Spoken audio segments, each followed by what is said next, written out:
welcome to another beautiful episode of Culture Cove right here on Hued Network. My name, as always, is Blessing again, and today's show, something interesting. I bet you really want to watch this. So sit back there while I introduce to you the very amazing people I have with me today in the studio. Well, starting off today, I have Sharon Ajay. Hello, Sharon. Hi, Blessing. How you doing? I'm super fine. How are you doing? We need to change this our greeting. What we're always doing, hi, Sharon.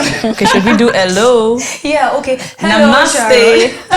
Sharon. So good to have you. You look great. Thank you so much. All right, so next we have Omokafe. Dennis. Hello, Kafe. Hi, Blessing. How are you doing today? I'm fine. How are you? Lovely dress. I'm good, thank you. Thank you. Well, now to the moment you have been waiting for. We have a very special guest in our midst today. In fact, a creative and artist in every sense of the word. Her name is Nnedinso Ogenyi. She is a sculptor, and I can't do justice to really what she does, so I'll let her do that by herself. Hello, Nnedi. Hi. It's a pleasure to have you here with us in the studio. Yeah, the pleasure is mine. Hello. I'm happy to be here.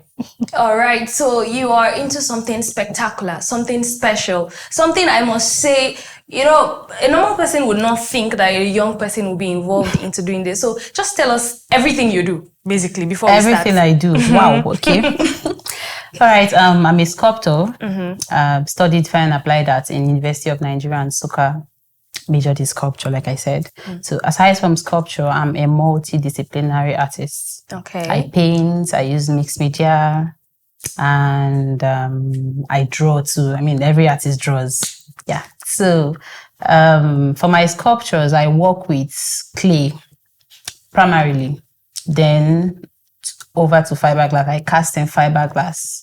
Then for some of the fiberglass casting, that's the mixed media works, I infuse Ankara materials for these sculptures. Then in my paintings, it still has to do with, it's in relation to the sculpture. So my paintings are not very far, like the storylines are not very far from the sculptures. Yes, so... Interesting. Well, today for our first segment, we're going to be looking into the details of what Nnedi does.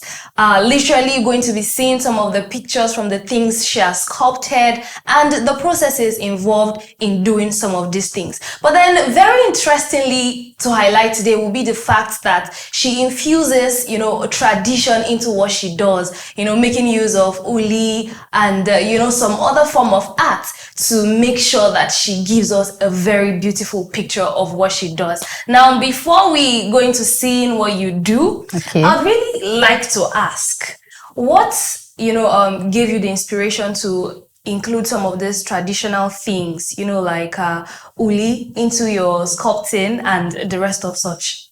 Okay, well, I mentioned earlier that I went to University of Nigeria. So it's called Nsukka Art School. Okay. Now, in Nsukka Art School, we are known for Uli.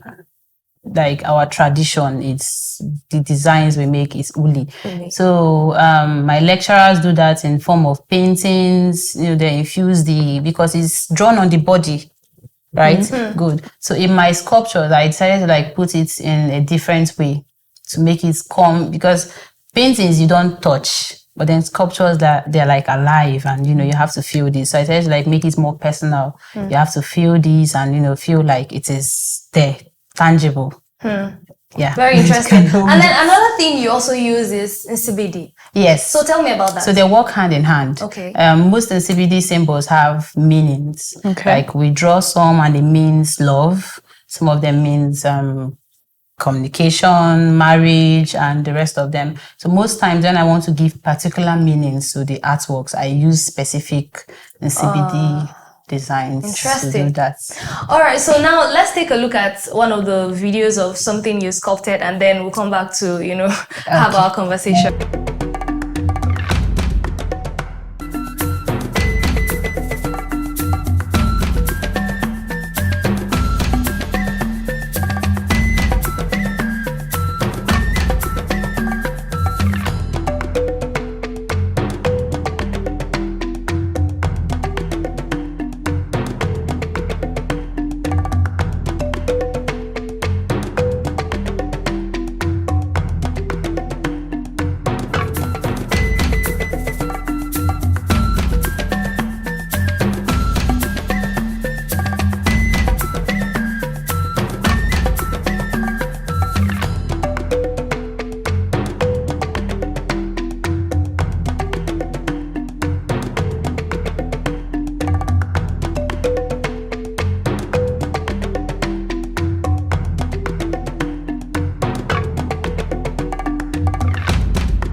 Interesting. So now we've seen good. quite a number of, things you've done. Yes. And I must say, it's really, really creative. What do you guys think? I think that's really beautiful. I particularly liked that one that had that woman with that big alikukuru on her head. Like the gilly. It was sort of like a symbol, like, oh my goodness, I am good, I'm proud, I'm beautiful, and I know it. And if I step into a place, you can't do anything about it. This is the emotions we're talking Wow. about. Now she felt it. She felt it. I mean, Sharon. It's quite a beautiful sight. When I saw the one you drew drawing, with yes. the pen, I had to look at her and look back. I'm like, but it's so beautiful. I would say really beautiful. When you talked about sculpting and using of Drawing, clay, I yeah. actually did not envision this, but now looking at it this way, it's really beautiful, and the works of your hands are really blessed, I would say. Thank you. All right, so today we want to focus on, your art, what you do, and really see how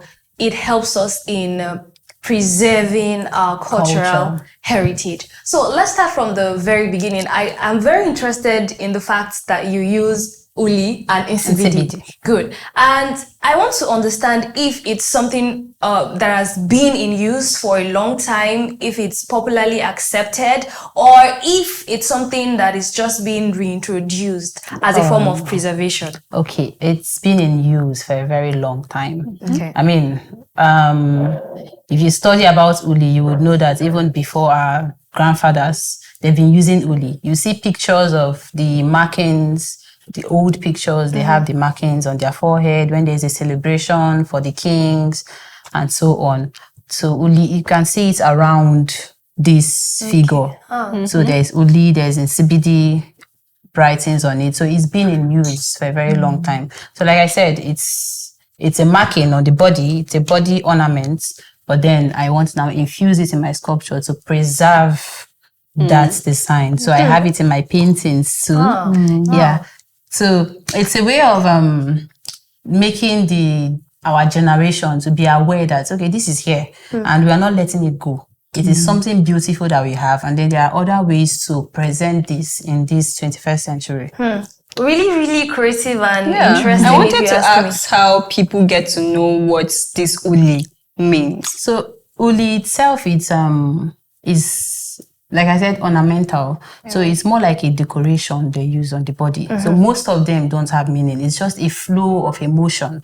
Like I said, I'm an emotionalist. Yeah. Yes. So it's just like the flow. They go with, like if I'm trying to make you up, the makeup we have now. So you flow with the face, you do something that is very beautiful for the person and all that. Yes. Yeah, like how we see them in Igbo films that they draw exactly. They still draw that. Yes, exactly. So yeah. they still make those on the markings body on the body, and yes. also on the face. Oh, Yes. I get So that. that means Uli is like native to eastern part of Yes. Nigeria. Oh, Yes, that's why we call beautiful. Nsukka Art School. Wow.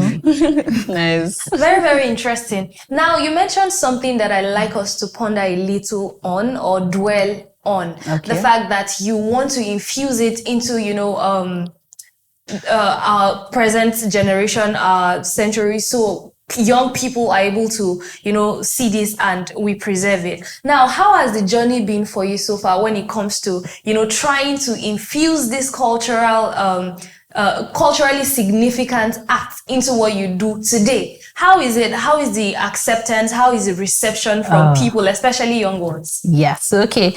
The questions I'm getting right now is exactly what I get every time. So it's like, what does this mean? Why do you have it here? What's relevance is it to your painting? Why is it? So some people see it as just something ornamental, like I'm just trying to decorate my painting. They don't read in so much meaning to it. Then some see it and they want to know what it means. So I enjoy explaining these things to people. So Uli has its own backstory, right? We have the moments where it was just people of royalties that could. There are some decorations that is just you get to differentiate who is who because of the kind of decoration the person has on his body or his or her body. Yes. So when they have this coming of age celebration for the young women, they have the particular ones they put for them. Okay. And they have, so depending on the ceremonies. So it's important that we realize that it's not something that we just leave in the past and then let it die off and nobody talks about it or nobody brings it up, because it's a very beautiful tradition, in my opinion. Of course. Yes. So I just tried my best to present it as beautiful in that way that it is. Put it in the best light, as beautiful as it can be. So there's this interest. You want to now go and research and find out that, okay, this has always been there. It's just that we don't have it presently. Interesting. So I'd like to know how you balance this up. Yeah, Okay. we're interested in preserving our heritage. Yes. But then also important is the fact that, we're moving, everything is being modernized. So how do you strike a balance between preserving this particular heritage through your sculpting and maybe balancing it with aesthetics 21st and all century. of that? Yeah. Okay. So the world is evolving, obviously. Yes. So we have the contemporary art. So the contemporary art infuses, personally, let me not to give a general term. Yes. So I bring the ones I like, not just like, that has cultural relevance to me, that we need to actually get to know. I add them with what we have presently. Okay. Yes. So if you see some of my paintings, you will notice that the figures have, like the paintings I do, they have these big glasses. I call them Afro-pop painting. Okay. So now in our current year, we have this trend of the big glasses. You're wearing one. Is this big? Medicated. Yeah, it is. Okay, yes. So we have the fashion we infuse. These days, people are even digging up fashions from the olden days. Yeah. Yes, we are just remodernizing it to present. So that's exactly what I'm doing. Remodernizing, adding it to what we have currently. So it doesn't just feel like you're creating Something a shrine head. Or, exactly. Interesting. Exactly. So you could say If that. you put it that way, yes. You could say that. So do you, if you are to rate, I mean, it's your work of art and I know it's beautiful and all. If you are to rate your ability to put in this balance with the level of awareness on ground now or the level of acceptance, do you think more has to be done in educating maybe people about culture or heritage for them to accept this, or you think that for the kind of information we have now is just fine? No, I think more has to be done. So what do you think we can do? Well, for starters, everything we are doing right now, we try to throw away culture because we feel it's old, like it's there. But then we all carry culture within us. We can't do without our roots. So it's important that you go back and then you have this knowledge of where you are coming from, because it's going to help whatever journey it is you're embarking on. Even if it's in tech, even if it's in, science or the rest of them, it actually has a relevance in your life. So I feel like we need to infuse it more in a lot of programs we are doing. At least these things that are interesting to our generation, we can just put it out there. There's TikTok, there's Instagram, there's this, that. So, we can just find a way to infuse them so that when you are scrolling or when you are doing whatever it is you are doing, you're equally getting to know your roots. More about it. Nice. Interesting. So let me talk about an aspect that would probably interest a lot of young people, because it's important to keep our, cultural heritage and all. But then when you choose to do it as an art or as a means of livelihood, it begs the question, does it really sustain? Now I'm talking about the economic impact it has on you. Tell me about your artworks and, how much money you probably put in your pocket. Okay, so I'm not going to give figures. Of course. Okay. Yes, but then, yes, it sustains me. Well, I've come to realize that a lot of people are actually interested in culture. It's just that we don't speak up about it. So when you have this, when you have the opportunity, to bring it out to the public, they are actually very welcoming to the idea.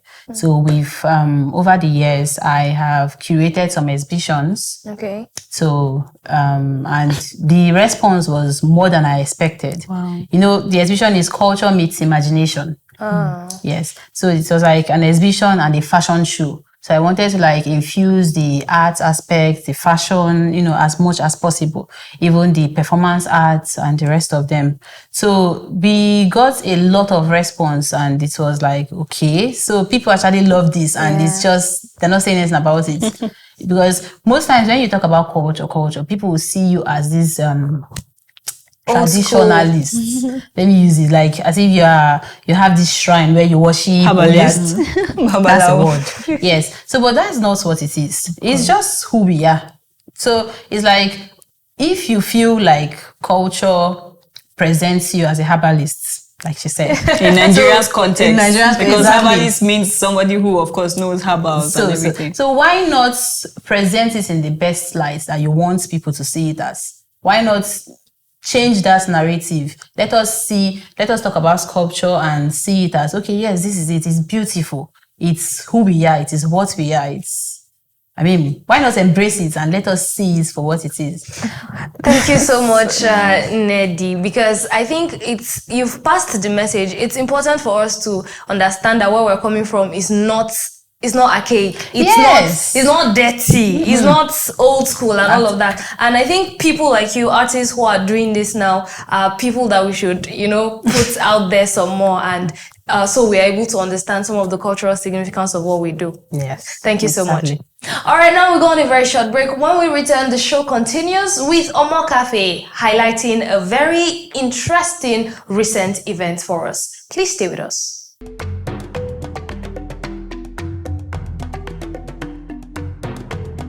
Keep watching. Please keep watching Culture Cove on Hued Network.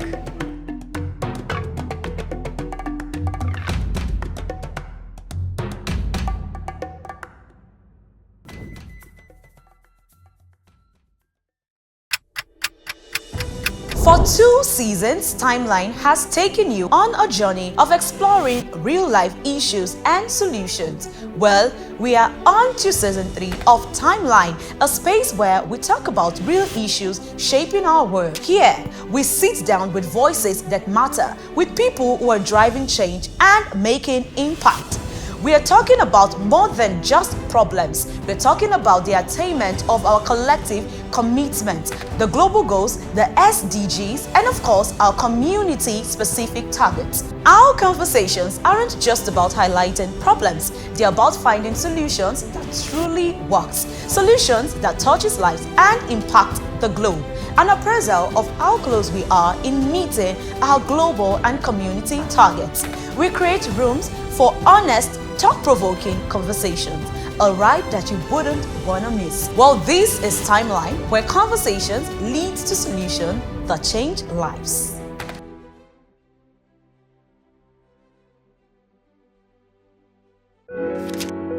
Everybody has a stake in making the world a better place with love and compassion. As we thrive daily, we continue to strive to face the many challenges that faces our Earth, because together we all matter. On one side, we are exploring the captivating stories, the trends, the glamour, while on the other hand, we're looking at the love, the care and compassion from our champions. In our Stars Quiet Cove lies the burning passion for humanity, which is seldom known and unsung to the world. Join me on Famed to look at the flip side of your favorite beyond the regular.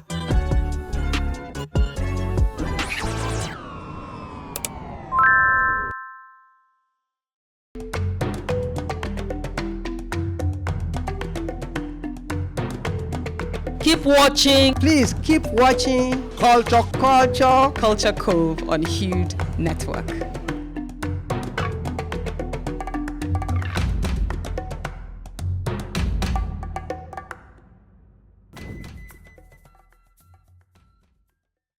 Glad to know you're still there with us. Well, this is Culture Cove, and now we turn to Omokafe to highlight a very recent event for us. Kafi. Hi guys, hello everyone. It's been beautiful learning about everything regarding art, mixed media, sculpting, everything, and it's good to see how it's, of course, helping to grow culture, put it somewhere that is not seen in a bad light. Today we're going all the way to Thailand, but it's still Nigeria in a way. But just calm down, you understand what I'm trying to tell you people. So Mr. International happened recently, the 17th edition, and it happened in Thailand. Now, where we're going with Nigeria is the fact that we had a Nigerian, of course, represented us there. His name is Chidera Mbamara, and right there he represented us and came and was the top 5 men who made top 5. And right there he stood out for his poise, his talent, his creativity, his cultural attire, and everything. This was former Mr.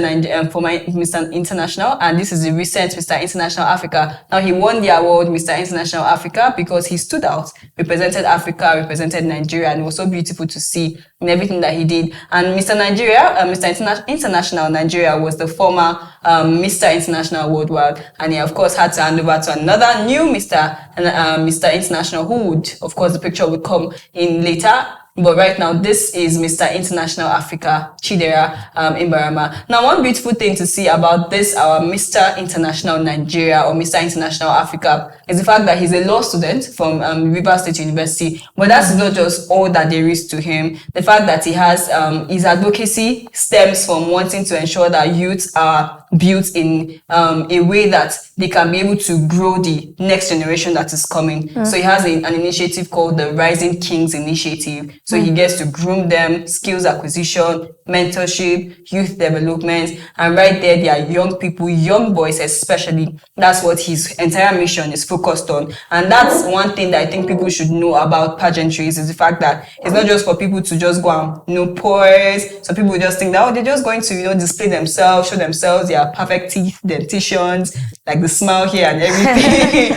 But the fact that there's a deeper meaning to it, and one of the deeper meanings to pageantries is advocacy, because they want people who are confident enough or who they think have solutions to some of the problems that we have in society. They are bold, they are beautiful, and they can be able to use that to show themselves. This was one of the cultural attire he has actually displayed in Nigeria. Cultural attire he displayed from the Igbo this century, of course. This is our Igbo. I'm sure you love this already. Is that Nsibidi? That's not Nsibidi. No, just it looks like but then there are still, designs across that way. So you see, this is so beautiful, and this is one of the reasons why he came out as Mr. International Africa. So he represented Nigeria in a very good way, in the sense that he was able to stand out with his talent, with his poise, and also part of the advocacy things that he wants to do regarding young boys. This is quite interesting. Yes, Nnedi, very what do you interesting.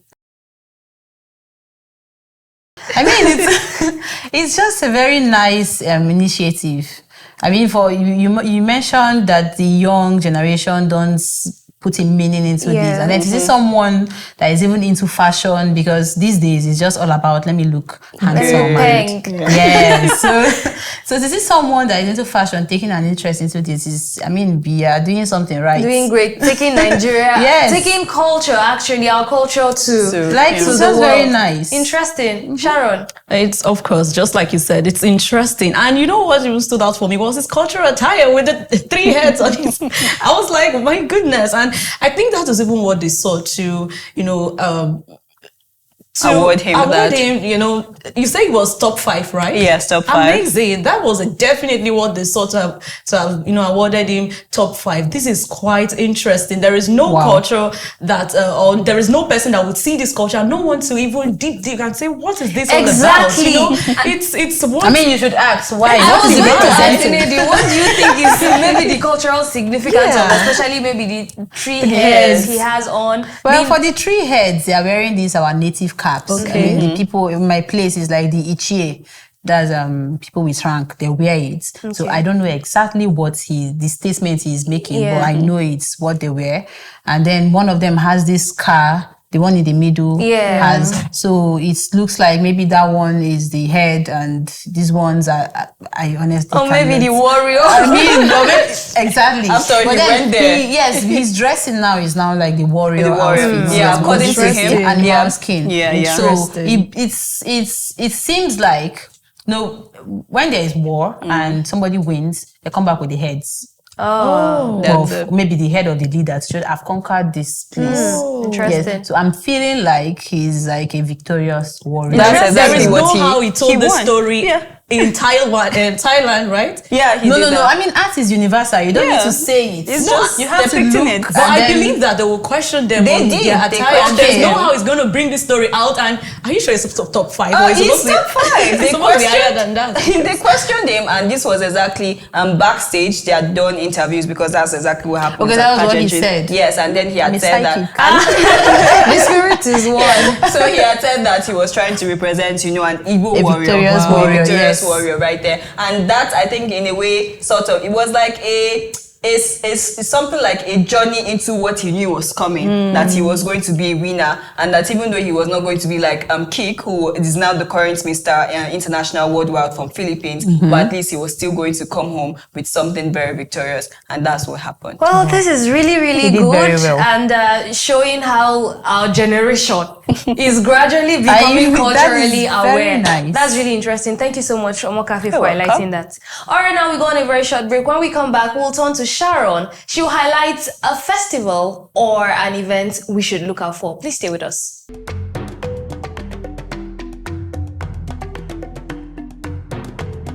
Keep watching. Please keep watching. Culture Culture Cove on Hued Network.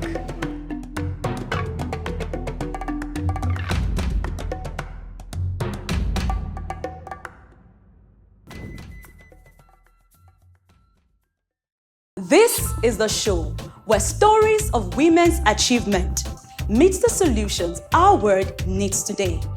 In a world where challenges abound, women rise above, turning obstacles to opportunities and dreams into lasting impact. They are leaders, they are innovators, they are change makers. From classrooms to boardrooms, from communities to global stages, these women are breaking barriers and shaping our world. Empower is not just a conversation. It's a celebration of courage, resilience, and vision. Join me as I spotlight women who transform society. This is Empower with an H on Youth Network.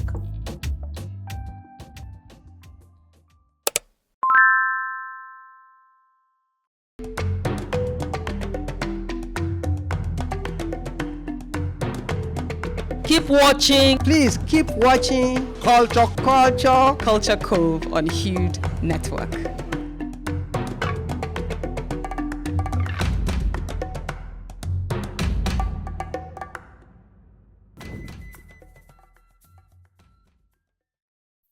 All right, thank you so much. This is still Culture Cove, of course. And now we're on to the third segment where Sharon will be giving us some details. Hello, Sharon. Hi. Take it All away. right. Let's go to Malawi, where the festival of the Lake of Stars is being celebrated.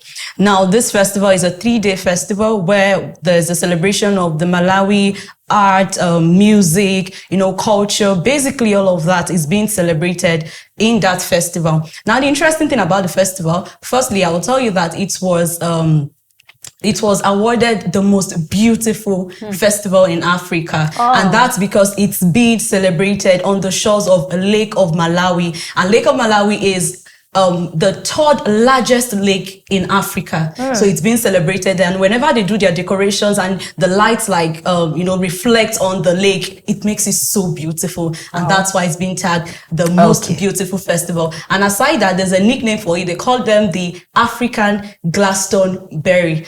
Yeah, it was a nickname given to it because of the beauty and all of that. And interestingly, you would think it was a festival founded by a Malawian, but no, it's not. It's a festival that was founded by a British tourist. Wow. Now, the British tourist name is Bill Jacobson. Now, Jacobson came to Malawi to for schooling, and he saw the culture, beautiful culture, amazing art, beautiful music, and he just thought, there's a need to push this out. People need to know about their culture and all of that. And then in 2004, he started the festival that, invited up, rather 700 people gathered for that festival. And he thought it was like, if 700 people can gather for this festival, why don't we make it a national, festival that would invite lots of persons? And they've been able to record over 4,000 attendees, Malawians, international, tourists, a lot of persons come together to participate in this festival. It's quite an interesting festival.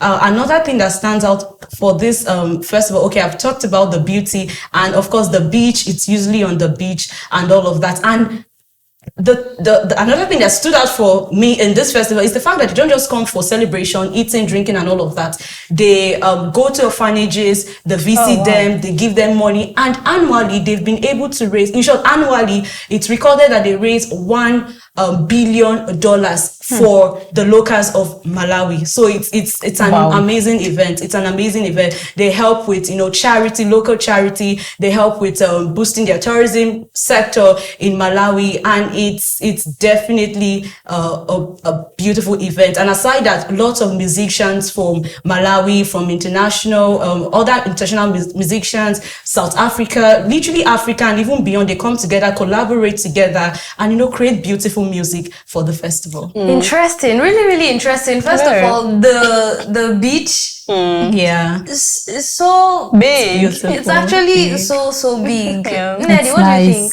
It's just beautiful. It's just, you look at this and you're like, wow. And then the significance attached, to it. Some people just do things and then maybe for the fun of it, but to hear of the fact that they actually raise funds and then give to the orphanage. They're giving back to the community. Really nice. Local charity and boosting their economy. Well, now we're about to round up, but before we go, let's take a look at the last item on our show for today. Keep your eyes glued to the screen.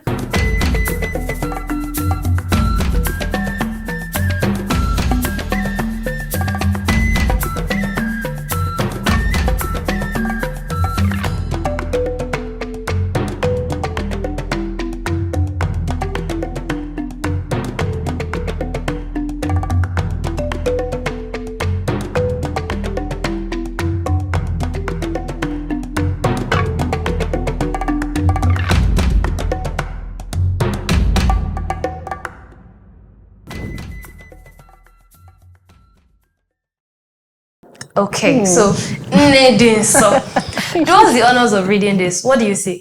Pikin we hide cane we dey for house. Forget say bush near. So what do you think this wise saying is, passing across? If I'm to explain this literally, it's more like, maybe for those that don't speak pidgin, sorry, I'm going to help you. So it's more like you're hiding the cane in the house, but then there's a bush close by, so we can go and get more to flog you when you misbehave. So, I don't know if I can do justice to explaining it, because most of these parables, if you don't understand it, you don't understand it. But then, so in the context of our personal lives, it's more like you should not hide things that you can get easily. Okay. So I'm going to put in the context of the culture that we are talking about, since this is a cultural segment. All right. So we tend to run away from culture because we don't want to be associated with this and that, but then it's not something you're hiding it, but then it's your roots, it's with you, it's everywhere you go. I see you, and if I want to identify you, you are from... you won't tell me you're American. I won't tell you. From the way I speak, sometimes when I enter somewhere, you're like, okay, this girl is Igbo. That is it. So I might wear all the things, wear the hair, wear the jewelries, everything that is not mine, but then I can't hide where I'm from because it's just there.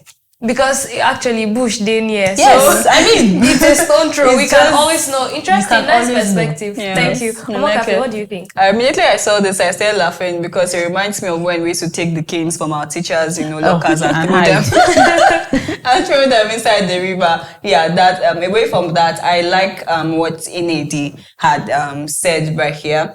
Is the fact that it doesn't matter how many times you might think you're running away from something, it's definitely going to catch up with you. Yes. So if you keep running, just calm down. One day, it will catch you. Interesting, Sharon. I think you just like picked my thought, but let me just go a different direction. Now, you said we should bring our own perspective. Well, we are Of not course, choosing. So, okay. Pikin may hide cane, wait there for house. Forget say bush near. Now,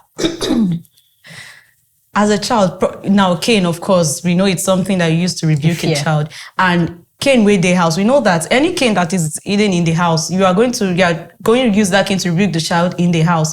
Now, when you hide that cane, you would warrant your parents to go to the bush to take another cane to discipline you. And of course, the discipline wouldn't be in the house; it would be literally outside. So now, what is the wise saying about it? If you run away from being disciplined in the house, just like Omokafe says, you will still be disciplined, but unfortunately, it will not be hidden. It will not be in the open, and of course, worst embarrassment. What's the That's a embarrassment? different Crochet. perspective. It's nice. Interesting. Pikin wey hide cane, wey dey for house. Forget say bush Yeah. near. Are you guys looking onto me to give you the one saying? Okay, so this is it. Pikin wey hide cane, wey dey for house. The cane dey for house, so we all know that the cane is there. You know that when you misbehave, They're going to flog you. you're going to get it. But then, regardless of how you try your best to hide your misdeeds, right? And then you know that there's punishment for it. Eventually, you won't go too far. The bush is very close, right?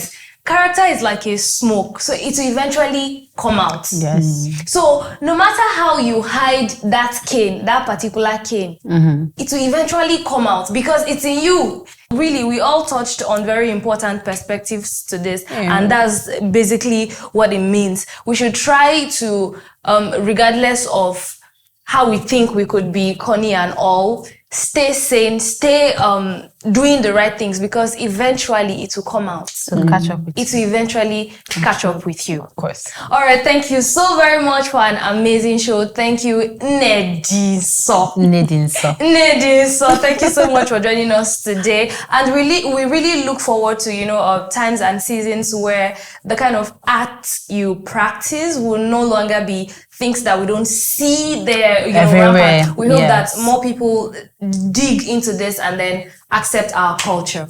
Thank you so much. Thank you Thank you, for Sharon. having Thank me. you, Omokafe. And this is where we draw the curtains on today's episode of Culture Cove. Please join us for another interesting episode. My name is Blessing again. Bye for now.